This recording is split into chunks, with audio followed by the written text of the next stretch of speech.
At 24 minutes past 1 in the morning, on February 28, 1943, in the basement of an 8-story granite hydroelectric plant on a sheer cliff face in southern Norway, a 23-year-old Norwegian commando named Joachim Rønneberg lit the 30-second fuse on a plastic explosive charge, turned to his 4 men, and gave the order to run.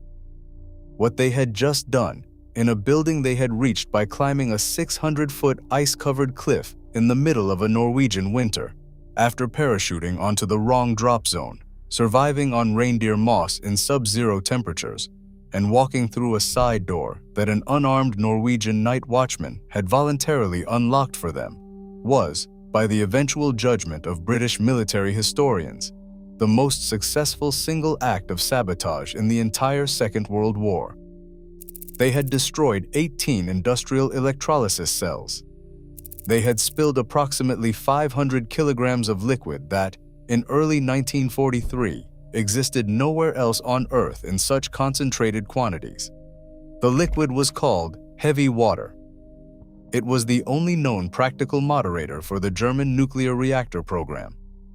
Without it, Adolf Hitler's atomic bomb program could not proceed.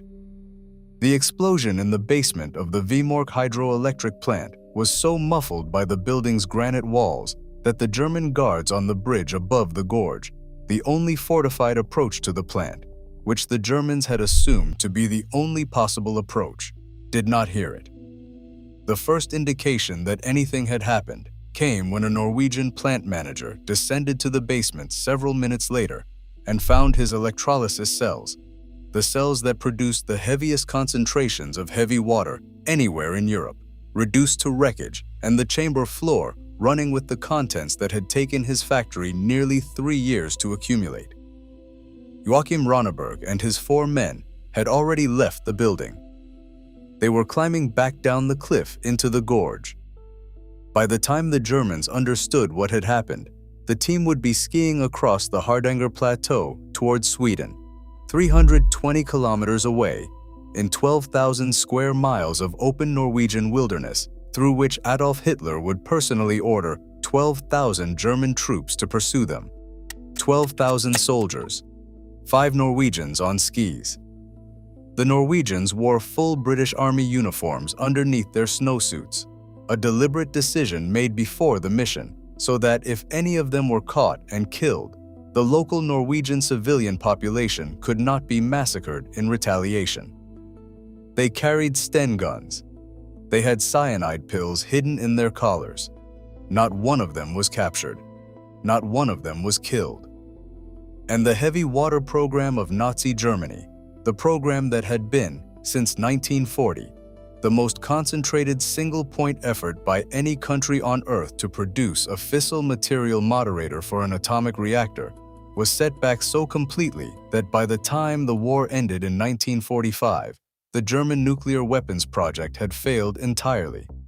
Joachim Rønneberg, who led the raid, died in his home in Ålesund, Norway, on October 21, 2018, at the age of 99. He was the last surviving member of the team. In an interview he gave to the BBC 3 years before his death, he was asked, as he had been asked every year of his post-war life by every journalist who tracked him down, how he had managed to do what he had done at the age of 23. Rønneberg looked at the interviewer. He shrugged. He said, "We just did our job."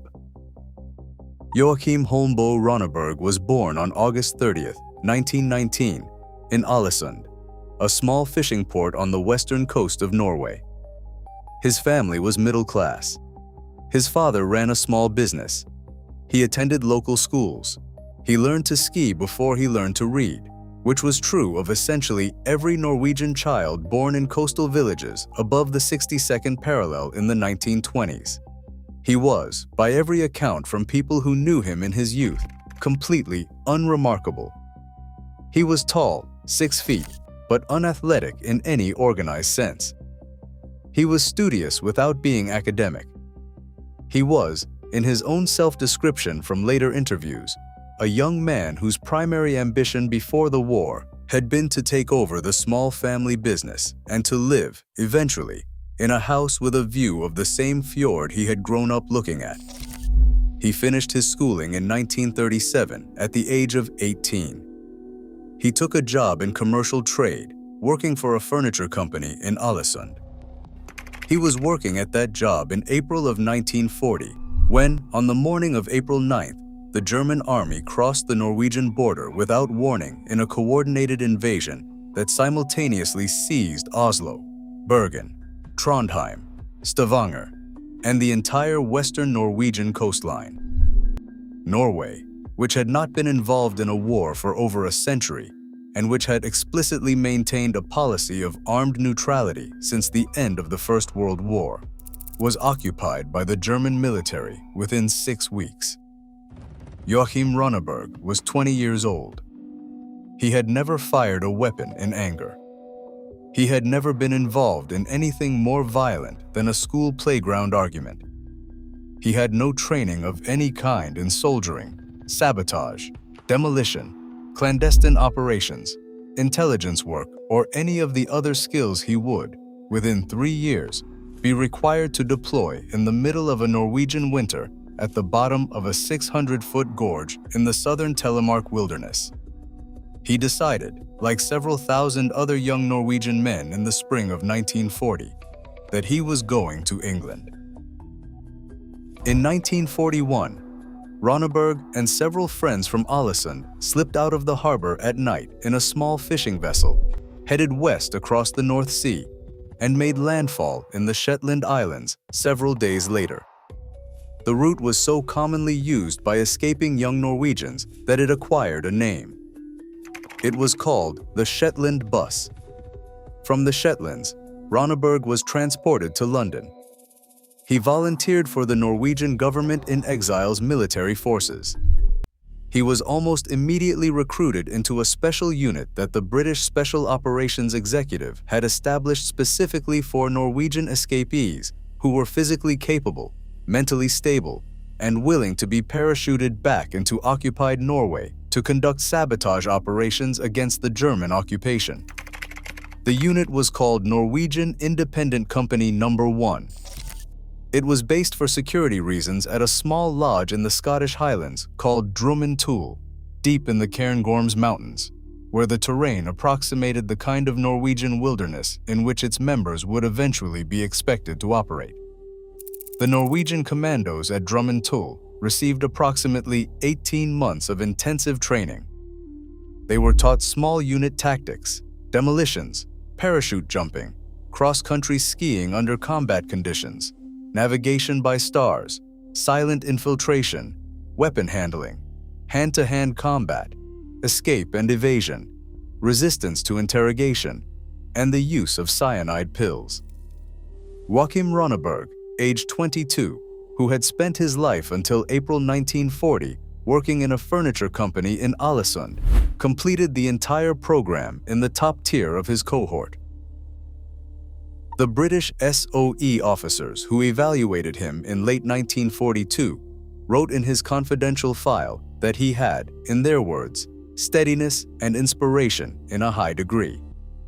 In late November 1942, while Rønneberg was still in training, the first Allied attempt to destroy the Vemork heavy water plant failed catastrophically. The Vemork hydroelectric plant had been built in 1934 by a Norwegian company called Norsk Hydro. It was located in the Telemark region of southern Norway, on a cliff face above a river called the Mayan, about 150 kilometers west of Oslo. Its original purpose was to produce ammonia for fertilizer, using hydroelectric power to drive an industrial electrolysis process. A small fraction of the water passing through that electrolysis process became something the rest of the world did not yet know how to produce in quantity. It was called heavy water, chemically identical to ordinary water, except that its hydrogen atoms were the heavier isotope deuterium. And by the early 1940s, the physicists in every great power capital had identified heavy water as one of only 2 practical moderators for a nuclear chain reaction. The Americans, in late 1942, were building their nuclear program around the other moderator, graphite. The Germans, beginning in 1940, had chosen to build theirs around heavy water, and the entire global supply of mass produced heavy water in the years between 1934 and 1945 came from a single 8-story granite building on a cliff face in southern Norway.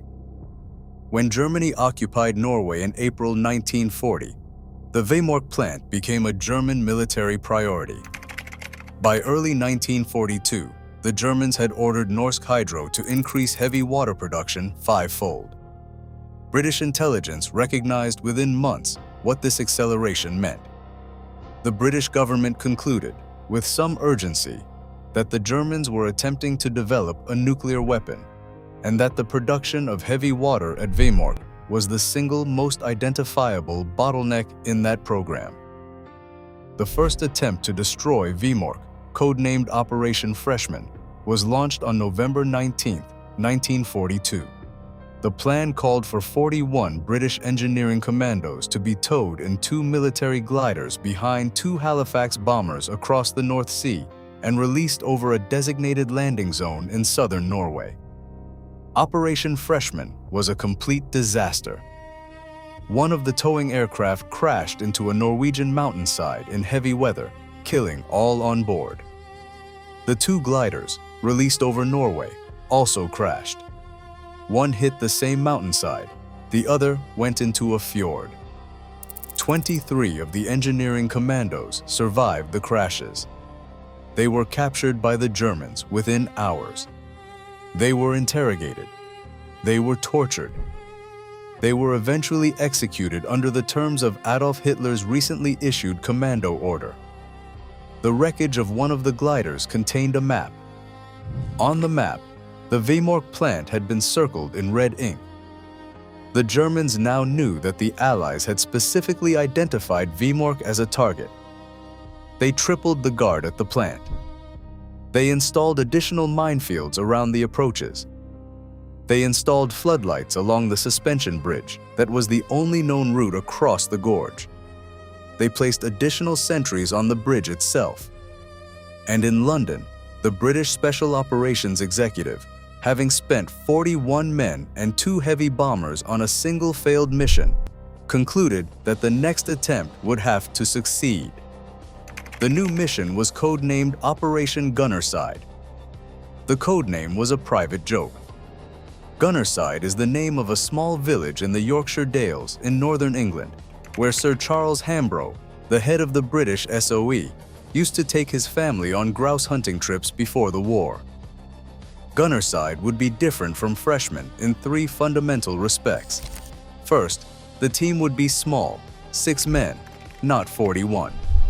Second, the team would be entirely Norwegian, recruited from the commandos at Drummondtool, men who knew the terrain, spoke the language, and could blend into the local population if anything went wrong. Third, the team would be specifically chosen and personally led by a single commander, who would be given complete operational authority over training, planning, and execution. The commander chosen for Gunnerside was Joachim Rønneberg. He was 23 years old. He had completed 18 months of SOE training. He had never led a combat operation in his life. The British SOE officers who selected him did so on the basis of 2 criteria. First, his evaluations had been the strongest of any Norwegian commando in his cohort.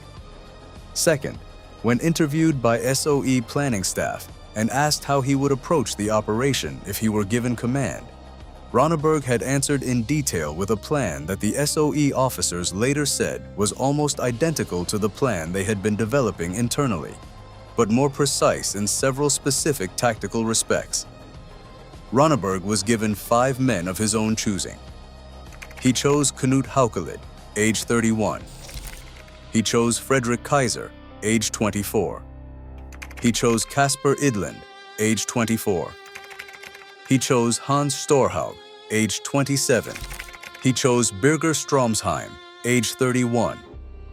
The team trained for 2 months in Scotland. The British SOE built at Drummontoul Lodge, a full-scale wooden replica of the Vemork heavy water chamber, based on smuggled blueprints provided by Norwegian engineer Leif Tronstad, a former Norse hydro consultant who had escaped to London via the same Shetland bus route Rønneberg had used.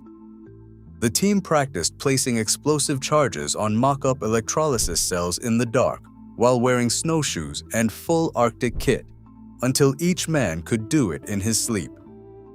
Rønneberg would later say that by the time they parachuted into Norway, none of them had ever set foot inside the actual Vemork plant, but they knew its layout as well as anyone who worked there. Parachuted into Norway, they were ready in their own way. On the night of February 16, 1943, a Royal Air Force Halifax bomber from 138 Squadron, based at RAF Tempsford in Bedfordshire, took off from England, crossed the North Sea, and dropped 6 Norwegian commandos and their equipment containers over the Hardanger Plateau in southern Norway. The drop went badly. The wind was higher than forecast, and the cloud cover was lower. The pilot, navigating by dead reckoning over featureless winter terrain, dropped the team approximately 30 kilometers from the planned drop zone. Several equipment containers landed far enough from the men that they could not be recovered immediately. The temperature on the plateau when the men landed was minus 30 degrees Celsius. Within hours of the drop, a winter storm closed in. The team dug snow caves and waited. They waited for 3 days. They ate cold rations. They had only the clothes they had jumped in. They could not light fires because smoke would have given away their position. When the storm finally lifted, on February 20th, the team began the cross-country ski march to rendezvous with the 4 Norwegian commandos of Operation Grouse, by this point redesignated as the Swallow Team, who had been hiding on the plateau since October 1942, surviving on reindeer meat and reindeer moss, waiting for the Gunnerside team to arrive. The 2 teams met on February 23rd. 9 Norwegian commandos in total.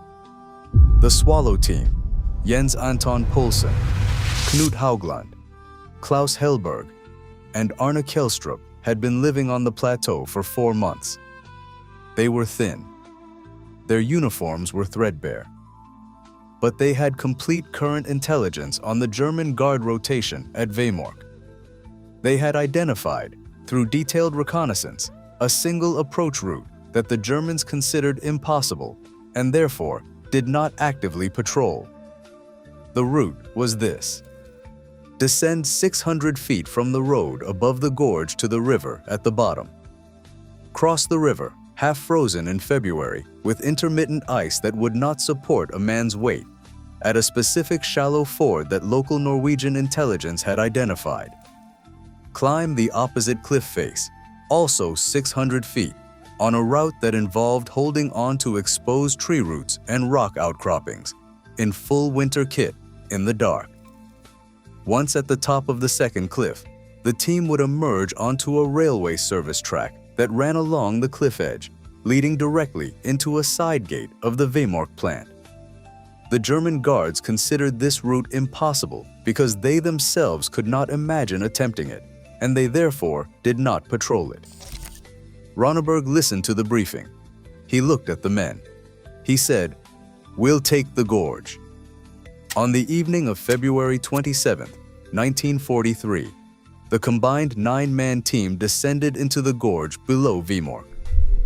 It took them approximately 3 hours to reach the bottom of the ravine, cross the half-frozen Mon River at the shallow ford, and climb the opposite cliff. 2 of the men slipped on the ice during the river crossing and had to be hauled out by their teammates. One man, Birger Stromsheim, almost lost his footing during the cliff climb and was saved by Knut Haukelid, who caught him by the back of his pack at the precise moment his hands left the rock face. By midnight, all 9 men were on the railway service track at the top of the cliff, 50 meters from the side gate of the Vemork plant. They could see the floodlights on the bridge. They could see the silhouettes of German guards walking back and forth along it, They could see, through lit windows, plant workers moving inside the heavy water production facility. Rønneberg split the team.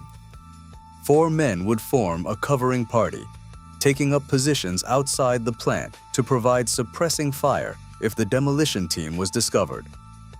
The remaining 5 men would enter the plant and place the charges. The demolition team consisted of Rønneberg, Kaiser, Idland, Stromsheim, and Haukelid. They cut through the chain on the side gate using a pair of heavy-duty metal cutters that Rønneberg had personally purchased several months earlier at a hardware store in Cambridge, England, after going to a movie on his day off, on a hunch that the hand saws the British SOE had supplied for the mission would be too slow and too loud to be useful. The cutters opened the gate in under 30 seconds. The team slipped into the plant compound. There were 2 ways to enter the heavy water production room in the basement of the main building. The first was through the building's front door, which was guarded by a sentry. The second was through a cable conduit that ran from an outdoor utility access point into the basement, a horizontal tunnel approximately 50 centimeters in diameter, through which the cables for the electrolysis cells passed. Rønneberg led Kaiser into the cable conduit on his belly. The 2 of them crawled the entire length of the tunnel, dragging their explosive charges and detonators behind them. They emerged into the basement of the Vemork heavy water plant at approximately 12:45 in the morning on February 28, 1943. The basement was dimly lit. The 18 electrolysis cells stood in 2 parallel rows along the walls. Each cell was approximately 1 meter 20 centimeters in height. The cells were vibrating slightly from the constant electrical current passing through them, producing the steady mechanical hum that was the dominant sound in the room. There was 1 man in the basement, a Norwegian night watchman in his 40s employed by Norsk Hydro. He looked up from his desk and saw 2 armed men in British Army uniforms with their faces blackened, holding submachine guns and dragging a sack of explosives. He raised his hands. He did not speak. Rønneberg, in Norwegian, told him quietly that they were a Norwegian sabotage team, that no one would be hurt, and that the watchman should stay exactly where he was. The watchman nodded. Then Stromsheim, Idland, and Haukelid arrived through a window they had broken open from the courtyard outside. The full demolition team, 5 Norwegians in a basement in southern Norway, in the middle of the night in February, began placing charges on the 18 electrolysis cells. It took them 4 minutes. Each man carried a small package of plastic explosive, pre-shaped, with detonators already inserted. They placed the charges directly against the bottom rim of each cell, where the explosion would rupture the containment without producing any flying shrapnel that might injure the watchmen or themselves. They daisy-chained the detonator cords. They set 30-second fuses. Rønneberg lit the fuses. He turned to the watchman, told him to get behind a concrete pillar at the far end of the room, and gave the order to evacuate the basement. The 5 men were already outside the building when the explosion occurred. It was not loud. The building's granite walls absorbed the blast. The German guards on the bridge, 200 meters away, did not hear it. The German garrison in their barracks on the far side of the plant did not hear it. The only people who knew an explosion had happened in the moments immediately following 12:24 a.m. on February 28, 1943, were the 5 Norwegian saboteurs themselves and the night watchman they had left behind in the basement.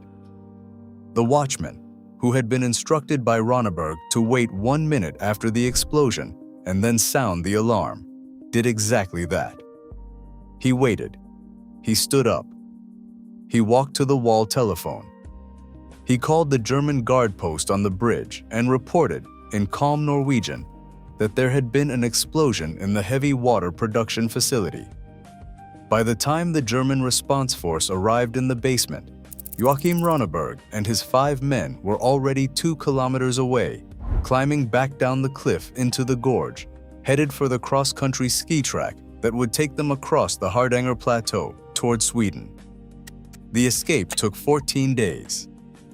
5 of the 9 commandos who had participated in the raid, Rønneberg, Kaiser, Edlund, Storhaug, and Stromsheim, skied 320 kilometers across the Hardanger Plateau in February in full British Army uniforms underneath their winter snowsuits, through terrain that ranged from open glacier to dense pine forest to mountain passes at 1,500 meters elevation. They were pursued throughout the journey by what eventually grew to 12,000 German troops deployed specifically to find and kill them. They were not found. They crossed into Sweden on March 18, 1943. From Sweden, they were repatriated by air to England. The other 4 commandos remained in Norway to continue resistance operations. Within 2 months of the raid, the Germans had repaired the damaged electrolysis cells and resumed heavy water production at Vemork.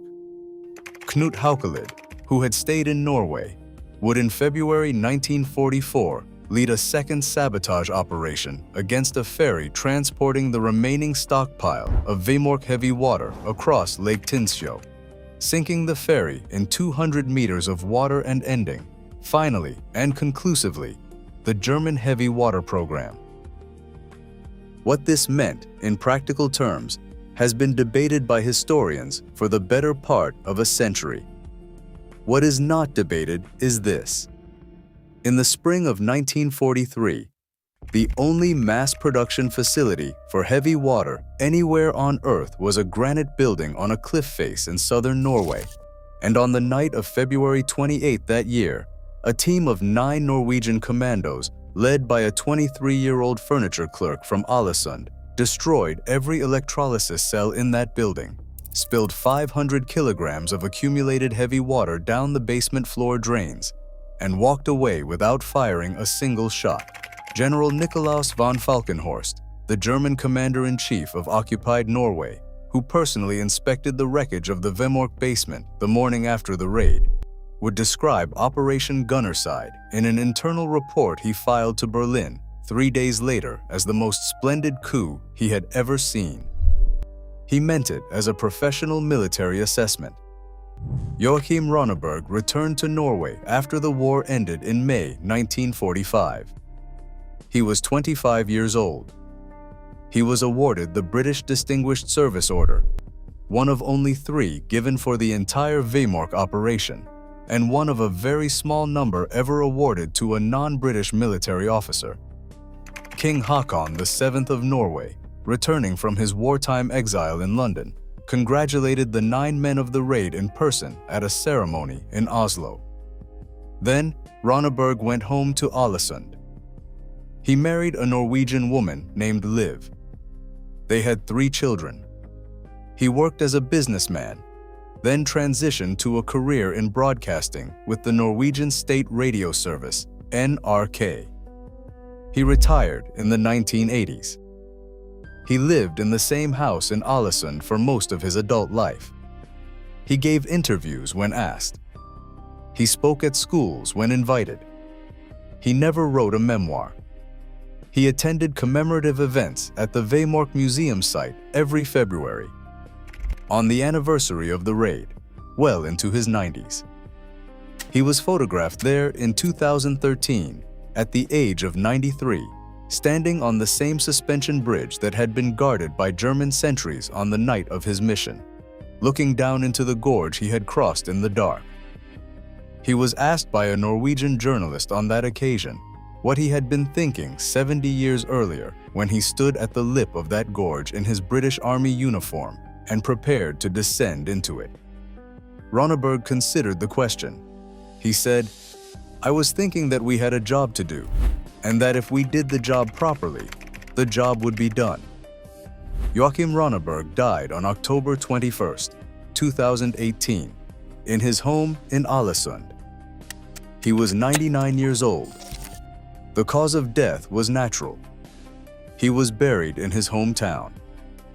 The Royal Norwegian Air Force conducted a flypast over Ålesund harbor on the day of his funeral. The British Broadcasting Corporation, in an obituary published the following day, called him one of the great heroes of the Second World War. The New York Times, which had interviewed him several times in his last decade, described him as the man who saved the world from the Nazi atomic bomb. Rønneberg, who had spent the previous 75 years politely refusing every variation of that characterization, was no longer in a position to correct it. He had been, for most of his adult life, the last survivor of a team of 9 men who, on a single night in February 1943, had walked into the most heavily guarded industrial facility in occupied Europe, destroyed the production capacity of the most strategically important chemical product in the German war economy, and walked back out without a shot being fired. He had been 23 years old at the time. He had been, before the war, a furniture company clerk in a small Norwegian fishing town. He had never been further from home than the next village.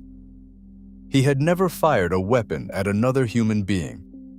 He had been pulled by the accident of the German invasion of his country in April 1940 into an 18-month training program in the Scottish Highlands, and then into a parachute drop over the Hardanger Plateau.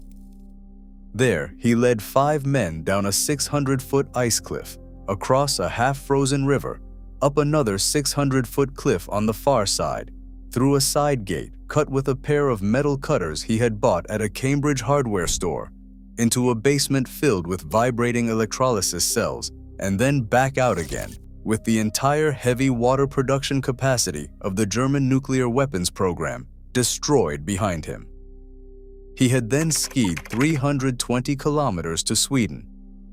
And when he was asked every year for the rest of his life how he had done it, he gave the same answer: "We just did our job."